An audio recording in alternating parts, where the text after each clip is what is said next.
कभी कभी गलतियाँ बहुत भारी पड़ जाती हैं और पहाड़ों पर गलती के भारी पड़ने का मतलब भारी शब्द भी उसके सामने हल्का लगता है। कल के दिन दरमा वैली से गिरते पड़ते भीगते भागते हम लोग मटकोट तो पहुंच गए, लेकिन ये नहीं पता था कि आज का दिन एक नया चैलेंज लेकर आने वाला है।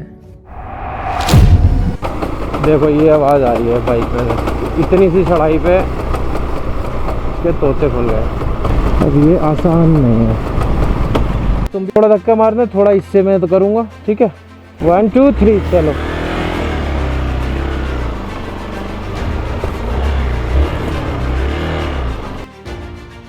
तो दोस्तों बात कुछ ऐसी है कि बाइक में कल कुछ दिक्कत आ गई थी, शायद चेन का अगला वाले स्पॉकेट का कोई दांत टूटा है, तो वही दिखाने के लिए जा रहा हूँ। मैकेनिक से बात हो गई है, मैकेनिक ओपन हो चुका है, 8 बजे का टाइम हो गया है और देखो मार्केट ओपन हो गई है और हम लोग भी लगभग रेडी हैं। बस थोड़ा सा कुछ खाएंगे, अभी मैं काम कराऊंगा, फिर कुछ खाएंगे और फिर उसके बाद मिलान करने की तैयारी शुरू। तो दोस्तों जैसा मैंने आपको बताया था, बाइक में चेन में प्रॉब्लम आ गई थी। आगे वाला चेन स्पॉकेट जहाँ तक मुझे उम्मीद थी उसी में दिक्कत है, और हाँ उसी में दिक्कत निकली है। ये मुझे यहाँ की मार्केट में एक भैया मिला है, बुप्पी भैया, इनकी शॉप है। ये थोड़ी सी मुश्किल तो हो रही है क्योंकि ये जो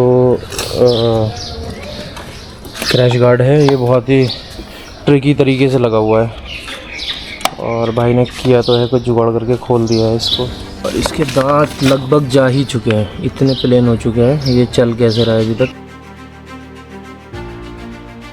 बाइक का स्पॉकेट ये है, मिल नहीं रहा। मेरी बाइक ये खुद ही पड़ी है बाइक की दुकान पे। भी गांव में एक और मैकेनिक है, उसके पास जा रहे हैं। ये इसमें पल्सर ओल्ड मॉडल का जो है स्पॉकेट वो सेट आ सकता है। मैंने पूरे गांव में चेन स्प्रॉकेट ढूंढने की कोशिश की, लेकिन सच कहूँ इतने छोटे से गांव में जहां रोज़मर्रा का सामान बड़ी मुश्किल से मिलता हो, वहां मेरी बाइक का चेन स्प्रॉकेट मिलना लगभग नामुमकिन था। दिमाग में डर और दिल में हौसला लिए मैं फिर भी मिलान करने निकल पड़ा। सोचा जो होगा देखा जाएगा। तो अल्लाह हिफाजत करना, सफ़र को खैरियत से मुकम्मल करवाएगा।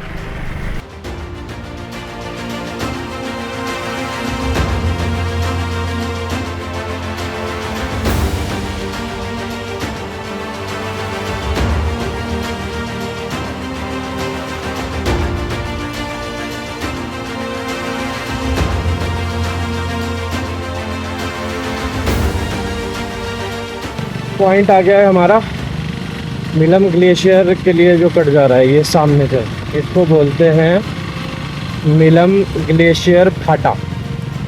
और यहाँ से रास्ता निकलता है, वो सीधा उधर जा रहा है मुंशियारी के लिए। हम आए हैं पीछे के आसपास से, और ये सीधा रास्ता जा रहा है पैंट से, जब सीधा रास्ता निकल रहा है ये मिलम ग्लेशियर के लिए जा रहा है। तो कितना ब्यूटीफुल है यार, पूरा रास्ता झरनों से भरा पड़ा है, क्या मस्त ब्यूटीफुल है। ऊपर देखो आप, ये कितना बढ़िया नहाने का पॉइंट बना हुआ है।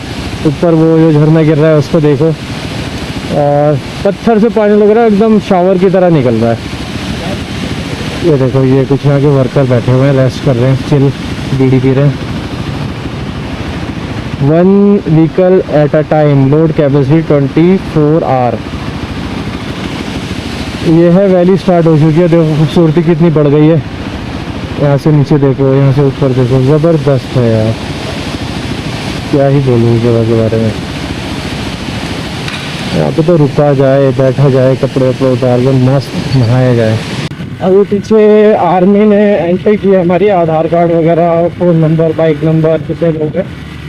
तो अब ये मिलन के लिए चढ़ाई शुरू कर दिया, ऑफ रोड स्टार्ट हो गया है, और अच्छा खासा स्टीप करवा रहे हैं, एकदम एस टाइप के ये वाले कर रहे हैं। अरे बाइक में थोड़ी सी दिक्कत है, इसलिए थोड़ा संभल के चलाना पड़ रहा है, क्योंकि इस पॉकेट तक जा चुका है बिल्कुल। वो साथ जितना दे दो उतना अच्छा है, तो बाइक को थोड़ा संभल के ही चलाना पड़ेगा। ये वाले वाटरफॉल को देखो आप, देखो कहाँ तक दिख रहा है ना गजब। अभी मैं आपको ये उधर से दिखाता हूँ, पैर को थोड़ा सा संभाल के। बहुत ही बढ़िया खूबसूरती, वाटरफॉल की खूबसूरती आप देखो। मैं क्या विटनेस कर रहा हूँ अपनी आंखों से। मैं दिल्ली पहुंचूं तो लोग मेरी आंखों को चूम लें, वो खूबसूरती है इस झरने की। मेरी फीलिंग्स को मैं बता नहीं सकता, क्या जबरदस्त फील हो रहा है।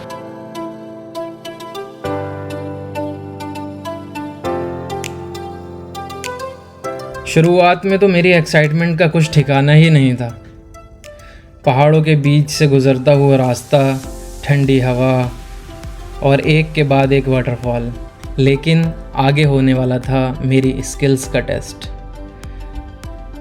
कई मोमेंट ऐसे आए जब मुझे लगा कि शायद आज का सफ़र इतना आसान नहीं होने वाला जितना मैंने सोचा था। हर आवाज़ पर लगता था कि चेन स्पॉकेट कहीं और प्रॉब्लम न कर दे। पैट सीधा सीधा आ गया है। घोड़े जाम, घोड़े का जाम, जाने दो मुझे। और यहाँ पे तो यही जाम मिलेगा।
तो भाइयों लस्पा पहुंच चुके हैं। वो हमारी बाइक्स पार्क हुई हैं और ये रोड आया नीचे से लस्पा के लिए, और ये अभी आगे जा रहा है मिलाम।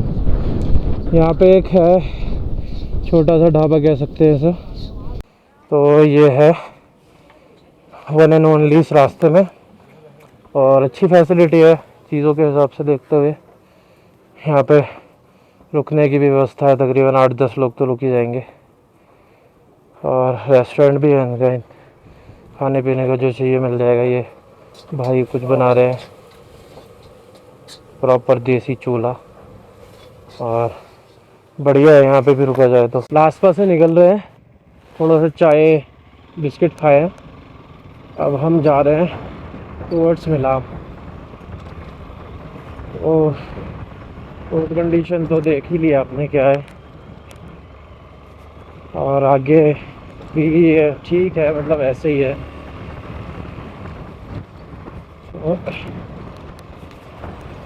गला सूख रहा है। देखो झरना, कितना प्यारा झरना है, प्यारा सा छोटू सा। छोटू तो नहीं खैर, अब शायद थोड़ी सी देर हमें उतरना है। हाँ उधर ये देखो क्या ब्यूटीफुल यार, क्या बोलूं जगह के बारे में। झरने तो इतने हैं, मतलब आप देखते देखते हो जाओ, बस अब नहीं देख रहा, ऐसा इतना झरना है। ये देखो मेडोज तरीके ओपन ग्राउंड, हवा का प्रेशर बहुत तेज है यहाँ पे।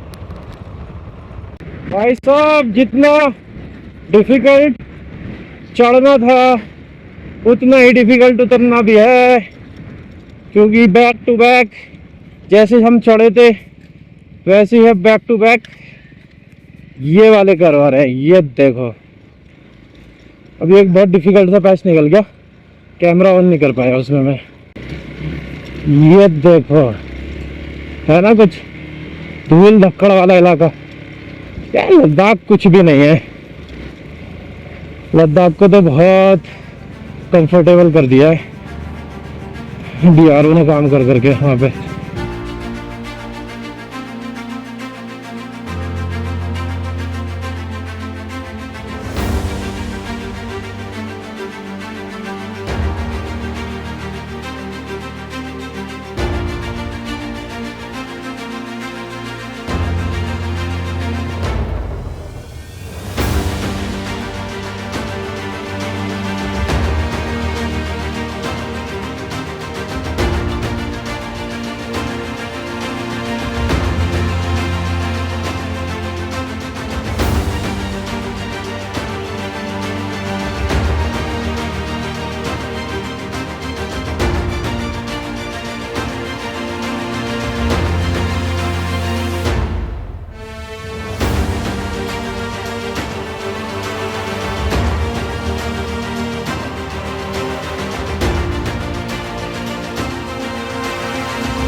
तो दोस्तों ये है बर्फू विलेज। ये हम यहाँ पे एक लौता बोल दिया दाल चावल, एक लौता होम स्टे है यहाँ पे और कोई नहीं रहता है यहाँ पे। नमस्कार। ये अंडे जी का किचन, गांव वाला स्टाइल बिल्कुल, सब कुछ मिट्टी के अंदर। तो हमें वापस भी जाना है। हाँ होटल है यहाँ, थोड़ा बहुत जब तक आराम कर लो। हाँ आ जाओ। यहाँ पे है ना, यहाँ बीच में यहाँ थोड़ा बहुत सामान हमान रखते हैं हम। यहाँ वीडियो बना अच्छा डालिए, यूट्यूब में डालिए। आंटी क्या सामान रखते हैं यहाँ पे? बिस्कुट अच्छा ये आंटी की छोटी सी दुकान है। ये देखो तेल, चिप्स, कुरकुरे, डेली यूज का छोटा मोटा सारा सामान है। होटल के लिए ये होम स्टे है आंटी का, एक लौता होम स्टे उसमें लिखा है जोहार संस्कार। जोहार संस्कार होम स्टे। तो यहाँ पे स्टे का भी आराम करना है। बहुत अच्छा ऑप्शन है स्टे के लिए, ऐसी जगह पर इतना बढ़िया एकदम कोजी। ये देखो तो अब थोड़ा कुछ खाते हैं और फिर आगे जाएंगे मिलाम की तरफ। मिलाम यहाँ से अंकल बता रहे 9 किलोमीटर है, जो ब्रिज टूटा हुआ था वो भी बन गया है। तो अब जाके यहाँ से जब लंच करके निकलेंगे तो आपको आगे की अपडेट देते हैं। हमारा लंच आ चुका है, ये देखो इस व्यू पे बैठ के अब हम लंच को एंजॉय करेंगे। खाना वही है यहाँ का, सिंपल सादा खाना, चावल, दाल, सलाद और ये चटनी। लंच करके अब फ़ौरन निकलते हैं यहाँ से और फिर हम निकलेंगे मिलाम की तरफ। ओके, तीसरे गियर में सोच सकते हो मुझे यहाँ पे तीसरे गियर में चलानी पड़ रही है ताकि इस पॉकेट के ऊपर लोड ना आए। ओ ये देखो ये है रास्ता, खतरनाक।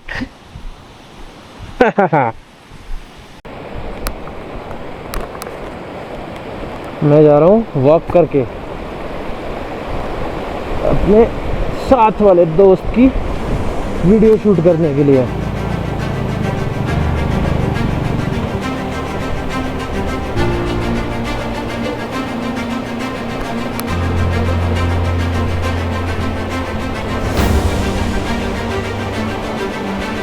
बच गई बाइक।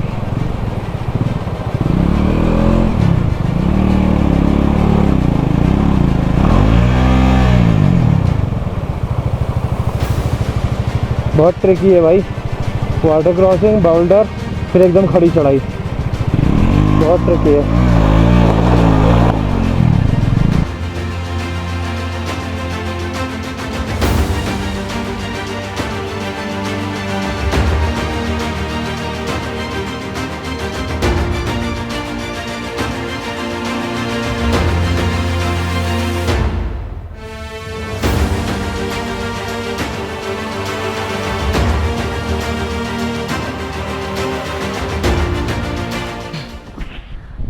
ये है मिलम विलेज। मिलम विलेज सिर्फ एक खूबसूरत पहाड़ी गांव ही नहीं, बल्कि इसकी तारीख़ भी बहुत ख़ास है। कभी ये हिंदुस्तान और तिब्बत के दरमियान बिज़नेस का एक सेंटर हुआ करता था, लेकिन 1962 की इंडो चाइना वॉर के बाद सरहदों को बंद करना पड़ा और धीरे धीरे अक्सर लोग यहाँ से चले गए। आज मिलम अपनी पुरानी पत्थरों की इमारतों और शानदार तारीख़ की वजह से जाना जाता है।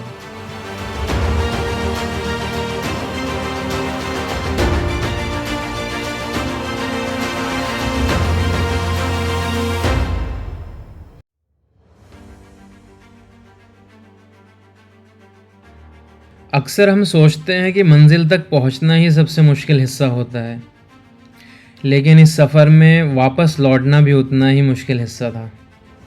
बाइक की हालत पहले से ज़्यादा ख़राब हो चुकी थी और हर किलोमीटर के साथ ये डर बढ़ रहा था कि कहीं रास्ते में बाइक पूरी तरह जवाब न दे दे। अच्छा खासा डिफ़िकल्ट था रास्ता तो यार, हो गया, ऊपर वाले ने करवा दिया।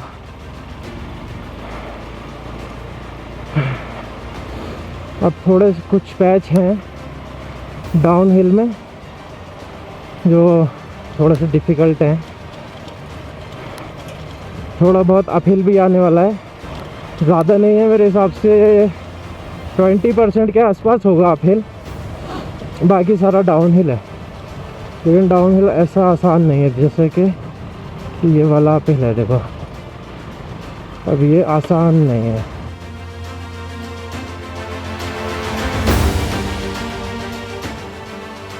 ये वाला देखो चलना, ये वही है जो ऊपर से आ रहा है। मैं यूँ करके घूम के नीचे उतरा हूँ, तो ये मुझे कम से कम 5-6 कट पे मिला है, बहुत बड़ा है और पानी का फ्लो भी इसके अंदर बहुत ज़्यादा है।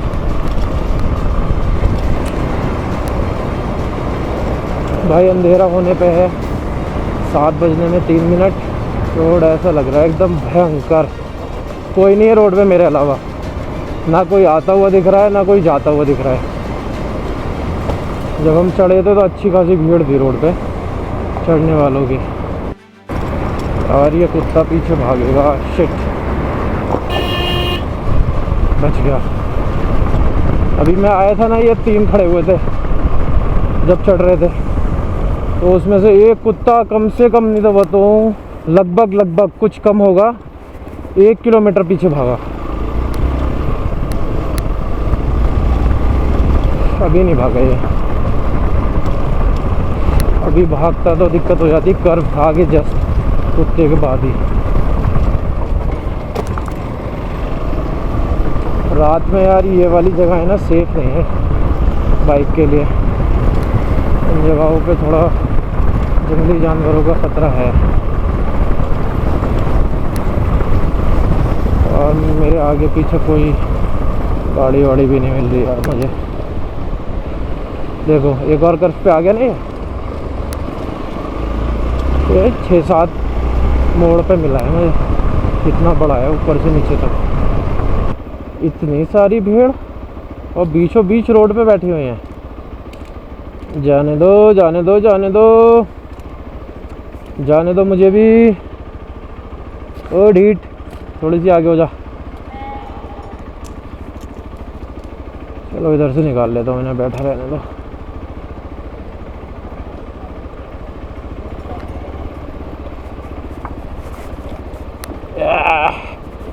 चलो तुम बैठो, एंजॉय करो।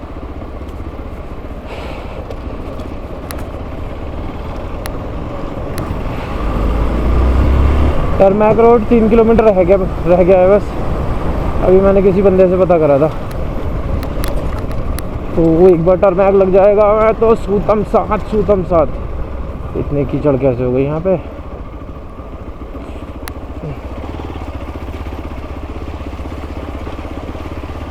बाप रे बाप, निकल गया।